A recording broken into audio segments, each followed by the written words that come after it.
एक ऐसा देवरथ जिसका एक पहिया सूर्य और दूसरा पहिया चंद्रदेव बने, जिसके सारथी स्वयं ब्रह्मा जी और चारों वेद उस रथ के घोड़े बने। भगवान शिव इस रथ की मुख्य शक्ति थे। हिमालय पर्वत शिव का धनुष और शेषनाग धनुष की डोरी बने।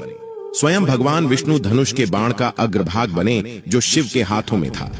ऐसा क्या हुआ कि ब्रह्मांड की सारी शक्ति और तीनों देव ब्रह्मा, विष्णु और महेश को एक साथ युद्ध के मैदान में उतरना पड़ा। आइए जानते हैं किरण कथा के साथ। तारकासुर के तीनों पुत्रों तारकाक्ष, कमलाक्ष और विदुनमाली ने ब्रह्मा जी को प्रसन्न करने के लिए घोर तपस्या की। जब ब्रह्मा जी उनकी तपस्या से प्रसन्न होकर प्रकट हुए तो तीनों ने अमृता का वरदान मांगा, लेकिन जब ब्रह्मा जी ने मना किया तो उन्होंने ब्रह्मा जी से 3 उड़ने वाले नगर बनवाए और शर्त यह रखी कि ये तीनों नगर सोने, चांदी और लोहे के हों जो अलग अलग दिशाओं में उड़ते रहे।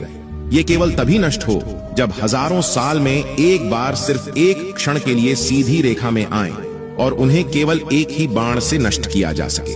जब तीनों असुरों का अत्याचार चरम सीमा में पहुंचा तो स्वयं महादेव ने युद्ध की तैयारी की। यह कोई साधारण युद्ध नहीं था।